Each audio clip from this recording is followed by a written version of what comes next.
previous class we discussed about the chapter crop production and management. In this class, on that class we discussed about what is crop and ಅದರಲ್ಲಿ ನಾವು seasonal crops ಬಗ್ಗೆ ನಾವು discuss ಮಾಡ್ತಾ ಹೋದ್ವಿ. ಅದಾದ್ಮೇಲೆ cropping patterns, 2 different cropping patterns ಬಗ್ಗೆ ನಾವು discuss ಮಾಡ್ತಾ ಹೋದ್ವಿ. ಅದರಲ್ಲಿ ಒಂದು ಖಾರಿಫ್ ಕ್ರಾಪ್ ಮತ್ತೆ ಇನ್ನೊಂದು ರಬಿ ಕ್ರಾಪ್ ಬಗ್ಗೆ ನಾವು ಡಿಸ್ಕಸ್ ಮಾಡ್ತಾ ಹೋದ್ವಿ. ಇದು ರಬಿ ಕ್ರಾಪ್ ಒಂದು ವಿಂಟರ್ ಸೀಸನ್ ಅಲ್ಲಿ ಬೆಳೆಯುವಂತಹ ಬೆಳೆ, ಮತ್ತೆ ಖಾರಿಫ್ ಕ್ರಾಪ್ ಒಂದು ರೈನಿ ಸೀಸನ್ ಅಲ್ಲಿ ಬೆಳೆಯುವಂತಹ ಬೆಳೆ ಆಗಿತ್ತು. ಇದ್ರ ಬಗ್ಗೆ ನಾವು ಖಾರಿಫ್ ಕ್ರಾಪ್ ಮತ್ತೆ ರಬಿ ಕ್ರಾಪ್ ಬಗ್ಗೆ ನಾವು ಡಿಫ್ರೆನ್ಸ್ ಕೂಡ ನಾವು ಓದ್ ಕ್ಲಾಸ್ ನಲ್ಲಿ ನಾವು ಪ್ರೀವಿಯಸ್ ಕ್ಲಾಸ್ ನಲ್ಲಿ ನಾವು ಡಿಸ್ಕಸ್ ಮಾಡಿದ್ವಿ. ಹಾಗೇನೆ ಅಗ್ರಿಕಲ್ಚರಲ್ ಪ್ರಾಕ್ಟೀಸಸ್ ನಲ್ಲಿ ನಾವು ಪ್ರಿಪರೇಷನ್ ಆಫ್ ಸಾಯಿಲ್ ಬಗ್ಗೆ ನಾವು ಓದ್ ಕ್ಲಾಸ್ ನಲ್ಲಿ ನಾವು ಡಿಸ್ಕಸ್ ಮಾಡಿದ್ವಿ. In this class we discuss about the topic soil. Then coming to the topic soil. Soil is an important part of a plant or crop production. ಹೇಗೆಂದ್ರೆ soil ಅಂದ್ರೆ important part of the crop production. ಹೇಗೆಂದ್ರೆ ಇದರಲ್ಲಿ ನಾವು ಈಗ ಒಂದು ಬೆಳೆ ಬೆಳಿತಿದೀವಿ ಅಂತಂದ್ರೆ, ಒಂದು ಕ್ರಾಪ್ ನ ಪ್ರೊಡ್ಯೂಸ್ ಮಾಡ್ತಿದೀವಿ ಅಂತಂದ್ರೆ, ಬೆಳಿತಿದೀವಿ ಅಂತಂದ್ರೆ ಅಲ್ಲಿ ನಾವು ಮುಖ್ಯವಾಗಿ ಏನ್ ನೋಡ್ಬೇಕಪ್ಪ ಅಂತಂದ್ರೆ ಒಂದು ಗುಡ್ ಕ್ವಾಲಿಟಿ ಮತ್ತೆ ಕ್ಲೀನ್ ಅಂಡ್ ಹೆಲ್ತಿ ಆಗಿರುವಂತಹ ಸೀಡ್ಸ್ ನ ನಾವು ಫಸ್ಟ್ ತಗೋಬೇಕು. ಅಂದ್ರೆ ಈಗ ಒಂದು ಪ್ಲಾಂಟ್ ಬೆಳಿತಿದೆ ಅಂತಂದ್ರೆ ಅದು ಒಂದು ಕ್ವಾಲಿಟಿ ಆಗಿರುವಂತಹ ಪ್ಲಾಂಟ್ ಆಗಿರಬೇಕು, ಅಂದ್ರೆ ಮತ್ತೆ ಕ್ಲೀನ್ ಅಂಡ್ ಹೆಲ್ತಿ ಪ್ಲಾಂಟ್ ಆಗಿರಬೇಕು. ಅದು ಸೀಡ್ ಫಸ್ಟ್ ನಾವು ಸೀಡ್ ಜರ್ಮಿನೇಟ್ ಆಗಬೇಕು ಅಂತಂದ್ರೆ ಅದು ಹೆಲ್ತಿ ಆಗಿರೋ ಸೀಡ್ ನ ಹಾಕಿದ್ರೆ ಮಾತ್ರ ಅದು ಸೀಡ್ ಜರ್ಮಿನೇಟ್ ಆಗುತ್ತೆ, ಇಲ್ಲ ಅಂತಂದ್ರೆ ಅದು ಜರ್ಮಿನೇಟ್ ಆಗಲ್ಲ. ಸೊ ಹಾಗಾಗಿ ನಾವಿಲ್ಲಿ sowing is an important part of A plant R crop production. So ಇದರಿಂದ ನಾವು ಇವೆರಡು ಅಂದ್ರೆ ಒಂದು ಗುಡ್ ಕ್ವಾಲಿಟಿ ಆಗಿರುವಂತಹ ಸೀಡ್ ನ ನಾವು ತಗೋಬೇಕು, ಮತ್ತೆ ಕ್ಲೀನ್ ಅಂಡ್ ಹೆಲ್ತಿ ಆರೋಗ್ಯಕರವಾಗಿರುವಂತಹ ಸೀಡ್ ನ ನಾವು ತಗೊಂಡ್ರೆ result in the farm high yield ನಾವು ಪಡಿತೀವಿ, ಅಂದ್ರೆ ಹೆಚ್ಚಿನ ಕ್ರಾಪ್ ನ ಈಲ್ಡ್ ನಾವು ಪಡಿತೀವಿ.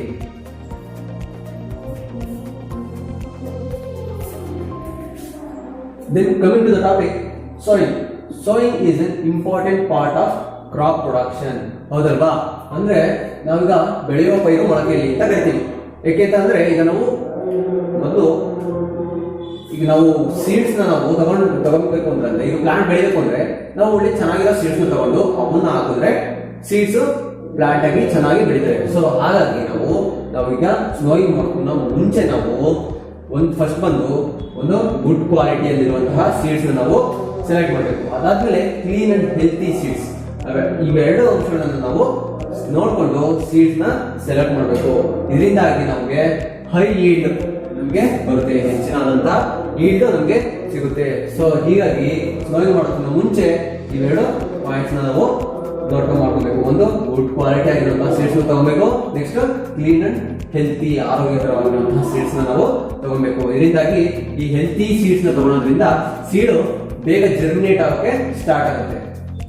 ಸೊ ಹಾಗಾದ್ರೆ ಈ ಗುಡ್ ಕ್ವಾಲಿಟಿ ಮತ್ತೆ ಕ್ಲೀನ್ ಅಂಡ್ ಹೆಲ್ತಿ ಸೀಡ್ಸ್ ಅಂತ ಹೇಳಿದ್ರಲ್ಲ, ಅದು ಹೇಗೆ ನಾವು ತಿಳ್ಕೊಳ್ಳೋದು ಅಂತಂದ್ರೆ ಒಂದು ಎಕ್ಸ್ಪೆರಿಮೆಂಟ್ ಇದೆ ನಿಮಗೆ. ಅದೇನು ಅಂತ ಅಂದ್ರೆ ಫಸ್ಟ್ ಒಂದು ಬೀಕರ್ ನಲ್ಲಿ, ಈಗ ನಿಮ್ಮ ಮನೆಯಲ್ಲೇ ನಿಮ್ಮಮ್ಮ ಒಂದು ಬೀಕರ್ಗೆ ಯಾವ್ದಾದ್ರು ಒಂದು ಕಾಳು ಹಾಕಿರ್ತಾರೆ, ಕಾಳನ್ನ ಏನಾಕಿರ್ತಾರೆ ಹೌದಲ್ವಾ?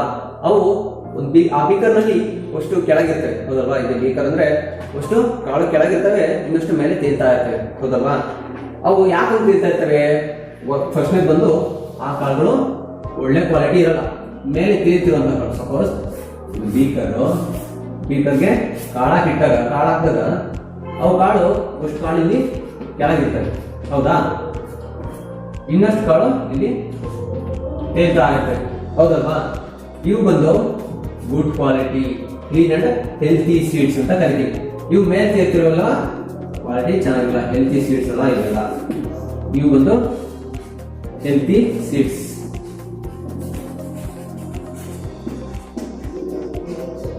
ಸೊ ಈ ಎಕ್ಸ್ಪೆರಿಮೆಂಟ್ ಇಂದ ನಾವು ಹೆಲ್ತಿ ಸೀಡ್ಸ್ ಮತ್ತೆ ಗುಡ್ ಕ್ವಾಲಿಟಿ ಇರುವಂತಹ ಸೀಡ್ಸ್ ನಾವು ಹೇಗೆ ನೋಡಬಹುದು ಅಂತ ನಮಗೆ ಗೊತ್ತಾಯ್ತು. ಹಾಗಾದ್ರೆ ಸೀಡ್ ನ ನಾವು ಸೆಲೆಕ್ಟ್ ಮಾಡ್ಕೊತೀವಿ. ಸೀಡ್ ನ ಸೆಲೆಕ್ಟ್ ಮಾಡ್ಕೊಂಡು ಆದ್ಮೇಲೆ ಈ ಸ್ನೋಯಿಂಗ್ ನ ಹೇಗೆ ಮಾಡೋದು ಅನ್ನೋದನ್ನ ನಾವು ನೆಕ್ಸ್ಟ್ ಹೇಳ್ತಾ ಹೋಗೋಣ. Then coming to the topic traditional tools, ಅಂದ್ರೆ ಇದನ್ನ ಕನ್ನಡದಲ್ಲಿ ಸಾಂಪ್ರದಾಯಿಕ ಸಲಕರಣೆಗಳು ಅಂತ ಕರಿತೇವೆ. ನಾವೆಲ್ಲ ನೋಡಿರ್ತೀವಿ ಈ ಟ್ರೆಡಿಷನಲ್ ಟೂಲ್ಸ್ ನಿಮ್ಮಲ್ಲಿ ಇರ್ತವೆ ಅಂತ ನಿಮಗೆ ನಾನು ಅನ್ಕೊಂತೀನಿ. ಹೇಗೆಂದ್ರೆ ಅಂದ್ರೆ ಟ್ರೆಡಿಷನಲ್ ಟೂಲ್ಸ್ ಅಂತಂದ್ರೆ the tools use traditionally for snowing seeds is called traditional tools. ಹೌದಲ್ವಾ? ಅಂದ್ರೆ ಇವನ್ನ ಸಾಂಪ್ರದಾಯಿಕ ಸಲಕರಣೆಗಳನ್ನ ನಾವು ಉಳುಮೆ ಮಾಡಲು ಸ್ನೋಯಿಂಗ್ ಮಾಡಲು ನಾವು ಬಳಸುವಂತಹ ಸಲಕರಣೆಗಳಿಗೆ ನಾವು ಟ್ರೆಡಿಷನಲ್ ಟೂಲ್ಸ್ ಅಂತ ಕರಿತೀವಿ. ಇದನ್ನ ಸಪೋಸ್ ಇದು ನಿಮಗೆ ಗೊತ್ತಿರುತ್ತೆ, ಇದೇಗಿರುತ್ತೆ ಅಂತಂದ್ರೆ ಅದಲ್ವಾ ಈ ತರ ಇರುತ್ತೆ. ಇದನ್ನ ನಮ್ಮ ಕಡೆ ನೇಗಿಲು ಇರುತ್ತೆ, ನಿಮ್ಮ ಕಡೆ ಆಯ್ತಲ್ವಾ. ಹಾಗೇನೆ ಇದು ಈ ಟ್ರೆಡಿಷನಲ್ ಟೂಲ್ನಲ್ಲಿ ಇದಕ್ಕೆ ಇನ್ನೊಂದು ಅರೇಂಜ್ಮೆಂಟ್ ಇರುತ್ತೆ. ಇದೇನಂತಂದ್ರೆ ಸಪೋಸ್ ಫಾರ್ ಎಕ್ಸಾಂಪಲ್ ಇದನ್ನು ನಾವು ಟ್ರೆಡಿಷನಲ್ ಟೂಲ್ ಅಂದ್ರೆ ಇದು ಫನಲ್ ಶೇಪ್ ಇರುತ್ತೆ. ಅಂದ್ರೆ ಫನಲ್ ಈ ರೀತಿ ಇರುತ್ತಲ್ವಾ, ಫನಲ್ ಇದು ಫನಲ್ ಇರುತ್ತೆ. ಆದ್ರೆ ಇದಕ್ಕೊಂದು ಎಕ್ಸ್ಟ್ರಾ ಅಡ್ಜಸ್ಟ್ ಮಾಡಿರ್ತಾರೆ. ಇದರಲ್ಲಿ 3 ಪೈಪ್ಸ್ ಬರಂಗೆ ಅಡ್ಜಸ್ಟ್ ಮಾಡಿರ್ತಾರೆ. ಹೌದಾ? ಈ ಆಪರೇಟರ್ಸ್ ನ ಇಲ್ಲಿ ಫಿಕ್ಸ್ ಮಾಡಿರ್ತಾರೆ. ಹೌದಾ?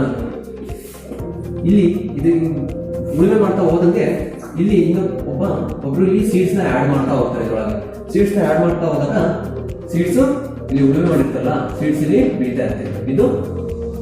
ಇದು ಸೀಡ್ಸ್ ಬಿದ್ದಾದ್ಮೇಲೆ ಸೀಡ್ಸ್ ಜರ್ಮಿನೇಟ್ ಆಗ್ತಾ ಹೋಗುತ್ತೆ. ಇದು example for traditional tool. Traditional tool ನಲ್ಲಿ ನಾವು ಏನ್ ಯೂಸ್ ಮಾಡ್ತೀವಿ? ಒಂದು ಫನಲ್ ಶೇಪ್ಡ್ ಸ್ಟ್ರಕ್ಚರ್ ನ ಇಲ್ಲಿ ಟ್ರೆಡಿಷನಲ್ ಟೂಲ್ಸ್ ನಲ್ಲಿ ಯೂಸ್ ಮಾಡ್ತೀವಿ.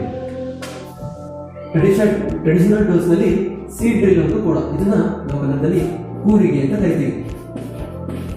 ಹೌದಲ್ವಾ?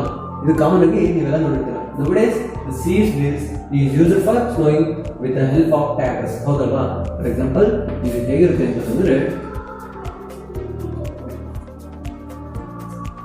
ಹೌದಲ್ವಾ, ಈ ತರದ ನೀವು ಸೀಡ್ ಡ್ರಿಲ್ ನೀವು ನೋಡಿರ್ತೀರ. ಹೌದಲ್ವಾ? ಇದನ್ನ ಟ್ರ್ಯಾಕ್ಟರ್ ನಲ್ಲಿ ಯೂಸ್ ಮಾಡ್ಕೊಂಡು ನಾವು ಸ್ನೋಯಿಂಗ್ ಮಾಡ್ತೀವಿ. ಹೌದಲ್ವಾ?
ಸೀಡ್ ಡ್ರಿಲ್ ಅಂತಂದ್ರೆ ಈಗ ನಾವು ಟ್ರೆಡಿಷನಲ್ ಟೂಲ್ನ ಯೂಸ್ ಮಾಡಿ ನಾವು ಸೋಯಿಂಗ್ ಮಾಡಿದ್ವಿ, ಮತ್ತೆ ಸೀಡ್ ಡ್ರಿಲ್ನ ಯೂಸ್ ಮಾಡಿ ಸೋಯಿಂಗ್ ಮಾಡೋದನ್ನ ನಾವು ಕಲಿತಾ ಬಂದು. ಆದರೆ ಈ ಟ್ರೆಡಿಷನಲ್ ಟೂಲ್ನ ಯೂಸ್ ಮಾಡೋದ್ರಿಂದ ಅಷ್ಟಾಗಿ ನಮಗೆ ಟೈಮ್ ವೇಸ್ಟ್ ಆಗ್ತಿತ್ತು, ಮತ್ತೆ ಟೈಮು ಸೇವ್ ಆಗ್ತಿಲ್ಲ. ಸೊ ಈ ಸೀಡ್ ಡ್ರಿಲ್ನ ಯೂಸ್ ಮಾಡೋದ್ರಿಂದ ಏನೇನು ಯೂಸಸ್ ಇದೆ ಅನ್ನೋದನ್ನ ನಾವು ಈ ಕ್ಲಾಸ್ನಲ್ಲಿ ತಿಳ್ಕೊಳ್ಳೋಣ.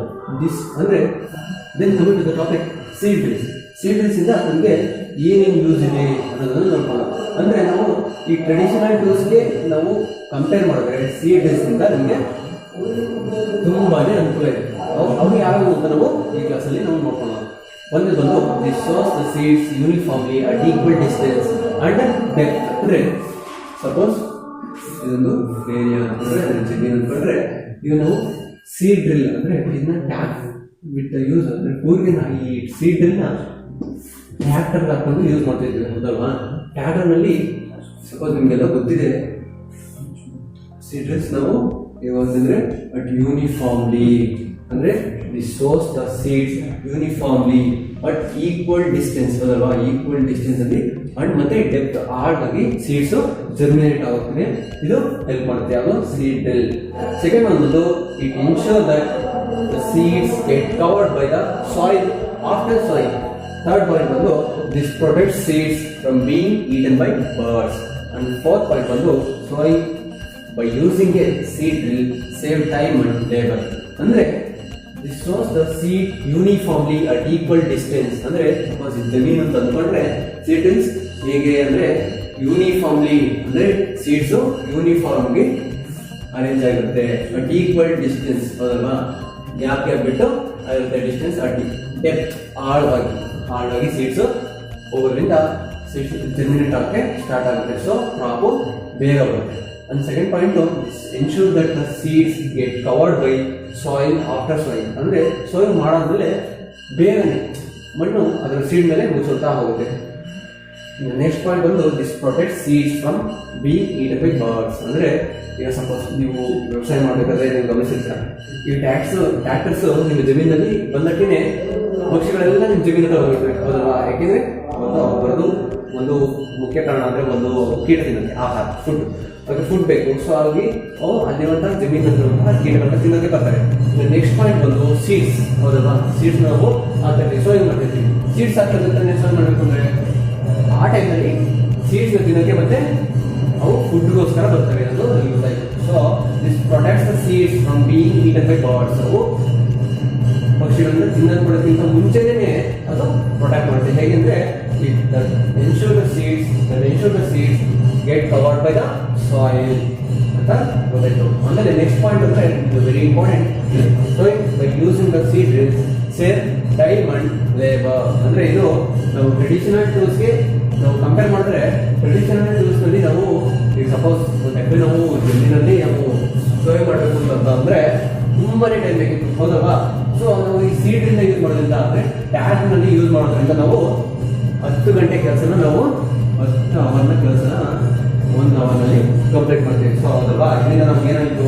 ಟೈಮು ಸೇವ್ ಆಯಿತು, ಹೌದಲ್ವಾ? ಟೈಮು ಸೇವ್ ಆಯಿತು, ಮತ್ತೆ ಲೇಬರ್ ಮತ್ತೆ ಸೇವ್ ಆಯಿತು. ಅಂದರೆ ಶ್ರಮನೂ ಕಡಿಮೆ ಆಯಿತು, ಇನ್ನೊಂದು ಟೈಮು ಕೂಡ ಸಮಯ ಕೂಡ ಸೇವ್ ಆಯಿತು. ಇಷ್ಟೆಲ್ಲ ಯೂಸು ಸೀಡ್ ಡ್ರಿಲ್ಸ್ನಲ್ಲಿ ಆಗುತ್ತೆ, ಹೌದಲ್ವಾ?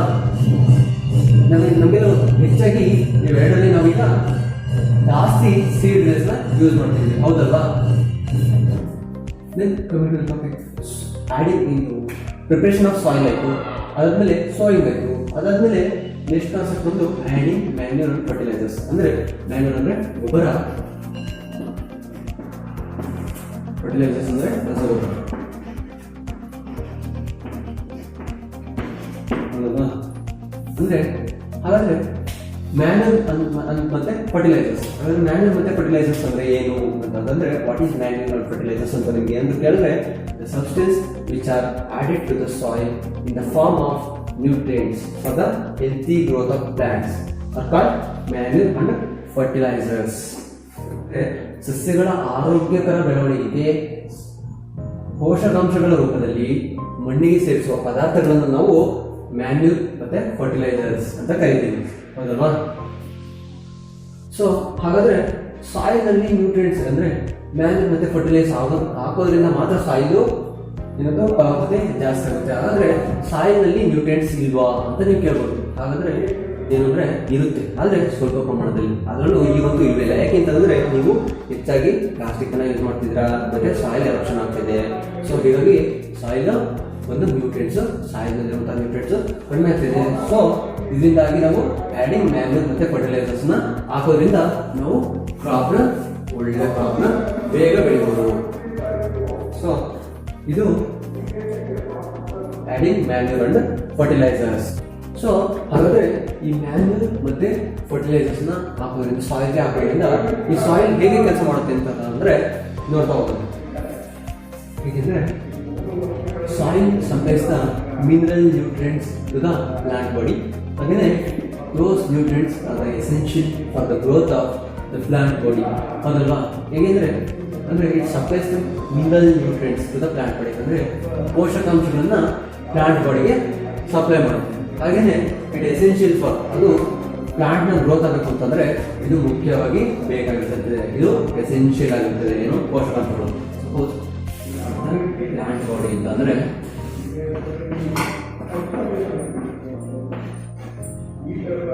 ಪ್ಲಾಂಟ್ ಬಾಡಿ ಅಂದ್ರೆ ಇದು ಸ್ಟೆಮ್ಮು, ಹೌದಲ್ವಾ? ಇದು soil.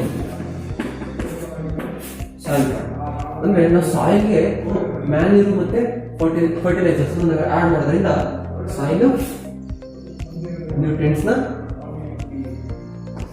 Plant body, soil nutrients ನ ಪ್ಲಾಂಟ್ ಬಾಡಿಗೆ ಸಪ್ಲೈ ಮಾಡುತ್ತೆ. ಸೊ ಹೀಗಾಗಿ ಪ್ಲಾಂಟ್ ನ ಗ್ರೋತ್ ಬೇಗ ಆಗುತ್ತೆ. It is essential for the growth of the plant body. So manure ಮತ್ತೆ ಆಡಿಂಗ್ ಫರ್ಟಿಲೈಸರ್ಸ್ ಹಾಕೋದ್ರಿಂದ ಪ್ಲಾಂಟ್ ಬಾಡಿ ಈ ರೀತಿ ಗ್ರೋತ್ ಆಗ್ತಾ ಹೋಗುತ್ತೆ.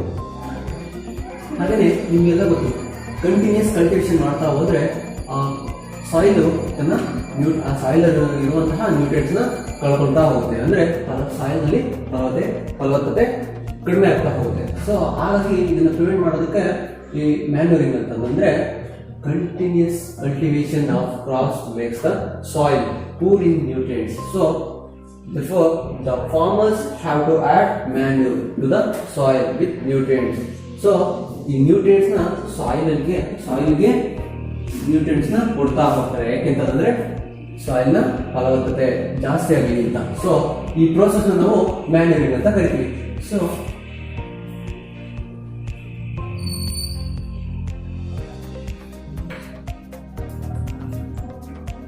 ಸೊ ಹಾಗಾದ್ರೆ ಈ ಮ್ಯಾನ್ಯೂರಿಂಗ್ ಅಂದ್ರೆ ಗೊತ್ತಾಯ್ತು. ಮ್ಯಾನ್ಯೂರಿಂಗ್ ಹೇಗೆ ಸಿಗುತ್ತೆ ಅಂತಂದ್ರೆ manuring is N organic substance. Manuring is N organic substance obtained from the decomposition of plant and animal waste. ಹಾಗಾದ್ರೆ ಮ್ಯಾನ್ಯೂರಿಂಗ್ ಅಂದ್ರೆ ಗೊತ್ತಾಯ್ತು. ಮ್ಯಾನ್ಯೂರಿಂಗ್ ಹೇಗಾಗುತ್ತೆ ಅಂತ ಗೊತ್ತಾಯ್ತು. ಅಂದ್ರೆ ಡಿಕಂಪೋಸಿಷನ್ ಆದಾಗ ಪ್ಲಾಂಟ್ಸ್ ಮತ್ತೆ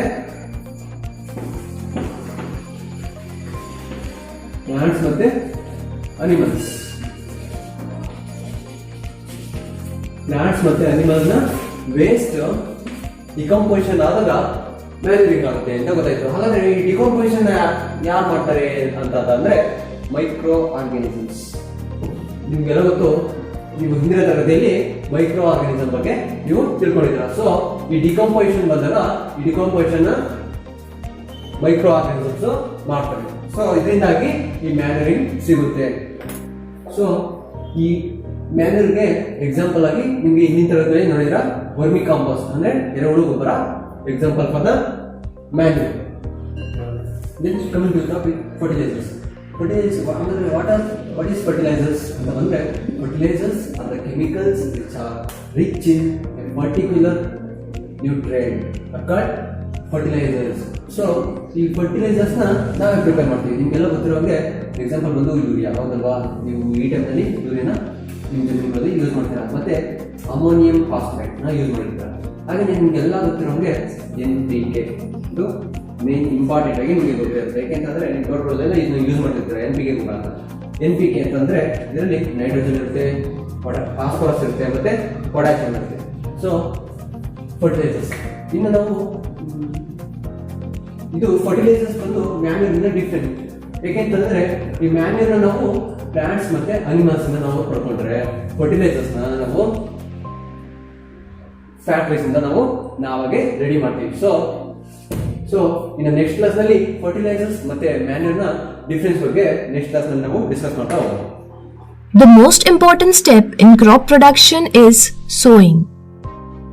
Putting seeds in the soil so that they can grow is called sowing. It is the most important part of crop production. For sowing, farmers select good quality seeds. These are the clean and healthy seeds of good variety. High yielding variety seeds, that is HYV seeds, are the better quality than the normal quality seeds and gives higher yield, higher agricultural produce. How can we select good quality seeds? Let's perform an activity. Selection of good seeds. So, we learned that the seeds which sink in water are of good quality and those which float are of bad quality. Now, let me introduce some tools which are used for sowing. Traditional tools. It is a funnel-shaped tool provided with 2 or 3 pipes. The pipes have sharp ends. These ends go into the soil. Seeds fill into the funnel, passes through the pipes and go deep into the soil. Nowadays, we use more improved tool, that is seed drill, which is used for sowing with the help of tractor. With this tool, it is possible to sow seeds uniformly at proper distance and depths. This tool also helps to place the soil on the seeds so that bird could not eat them. Because of machines used for sowing, lot of time and labor can be saved. Keeping distance between seeds help to avoid overcrowding of plants, which in turn allows plants to get sufficient sunlight, nutrients and water from soil. I hope you understood the step of crop production very well. Thanks for watching this video.